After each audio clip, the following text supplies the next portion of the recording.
एक छोटे से हरे भरे गांव की सुबह थी। खेतों में हवा खेल रही थी, मंदिर की घंटियां बज रही थी और मिट्टी की खुशबू में कुछ अपनापन था। गांव के बीचों बीच एक पुराना सा ढाबा था। नाम कोई नहीं जानता था, पर हर किसी की जुबान पर बस एक ही नाम था, काका का ढाबा। इस ढाबे को चलाते थे रामलाल काका। उम्रदराज, सादे कपड़े, माथे पर हल्की सी शिकन, लेकिन आंखों में एक गहराई, एक सुकून। उनके हाथों का बना खाना जैसे किसी माँ के हाथ से निकला हो। वही स्वाद, वही प्यार। उनके साथ था गोपी, 12 साल का एक नटखट मगर अनाथ लड़का। काका ने उसे अपने पोते जैसा प्यार दिया और गोपी ने ढाबे को अपना घर मान लिया। गांव की चुलबुली लड़की लाली भी अक्सर आ जाया करती थी, कभी गोपी को छेड़ने, कभी मदद करने। कुंती काकी लोक कथाएं सुनाती और शंभू चाचा रोज चाय पीते पीते किस्से सुनाते रहते और उधार बढ़ाते रहते। और थी मीरा, गांव की स्कूल टीचर, तेज तर्रार, पढ़ी लिखी, ईमानदार। वो रोज वहां आती, चाय पीती और बच्चों को पढ़ाती।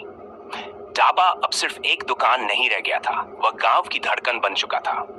फिर एक दिन गांव में कुछ अलग हुआ। एक चमचमाती एसयूवी गांव की धूल उड़ाती हुई दाखिल हुई। शहर के दो अमीर बिजनेसमैन, युवराज और अर्जुन, किसी खास जगह की तलाश में थे। भूख लगी तो उन्होंने काका के ढाबे पर गाड़ी रोक दी। पहले तो ढाबे की सादगी पर अर्जुन हंसा, लेकिन जब युवराज ने पहला निवाला लिया, वो रुक गया। इसमें कुछ है, कुछ सच्चा, कुछ अपना, युवराज ने कहा। खाने का असर इतना गहरा था कि उसी वक्त उसने ढाबा खरीदने की पेशकश कर दी। एक बड़ा ऑफर, मोटी रकम। काका मुस्कुराए और बोले, बेटा, ये ढाबा सिर्फ ईंट और मिट्टी नहीं, ये यादों से बना है। इसे बेचना मुमकिन नहीं, उसने सीधा जवाब दिया। पैसे से स्वाद मिल सकता है, आत्मा नहीं। अर्जुन नाराज हुआ, बोला, यहां तो कोई सोच ही नहीं बदलना चाहता। पर युवराज की सोच बदलने लगी। अगले ही दिन वो सादे कपड़ों में ढाबे पर लौटा। हाथ जोड़कर काका से कहा, मुझे सिखा दीजिए, मैं भी खाना बनाना चाहता हूँ, ऐसे जैसे आप बनाते हैं। काका ने मुस्कुराकर कहा, पहले लकड़ी काटो, फिर मसाले पीसो। स्वाद मेहनत से आता है। युवराज ने दिन रात एक कर दिए। गोपी और लाली उसे छेड़ते भी और मदद भी करते। मीरा चुपचाप उसे देखती रही और कहीं ना कहीं उसका नजरिया भी बदलता गया। धीरे धीरे युवराज गांव का हिस्सा बन गया। लेकिन एक दिन काका बीमार पड़ गए, सब परेशान हो गए। मेला नजदीक था, ढाबे पर भीड़ बढ़ रही थी। पहली बार युवराज ने अकेले सब कुछ संभाला, खाना बनाया, परोसा और लोगों ने बिना जाने कह दिया, काका वाला ही स्वाद है। काका ने मुस्कुराते हुए कहा, अब तू तैयार है, ये ढाबा तेरा है। कुछ महीनों बाद शहर में खुला एक नया रेस्टोरेंट, नाम था गांव का ढाबा। मिट्टी की दीवारें, कुल्हड़ में चाय, लकड़ी की बेंचें और दीवार पर एक फोटो, रामलाल काका की। उस तस्वीर की रेहड़ी लगी रहती थी। उस रेहड़ी पर लिखा था, रमेश के समोसे सिर्फ 2 रुपये। लेकिन इन समोसों में कुछ अलग बात थी। इनमें आलू नहीं, बैंगन का भरता भरा होता था। रमेश गरीब था, पर ईमानदार और मेहनती। उसके पास पैसे नहीं थे, तो वो आलू की जगह बैंगन इस्तेमाल करता। कुछ लोग मजाक उड़ाते तो कुछ हंसते हुए कहते, अबे रमेश, समोसे में भरता कौन भरता है? रमेश मुस्कुराकर जवाब देता, जब पेट में आग लगी हो तो भरता भी लड्डू लगता है।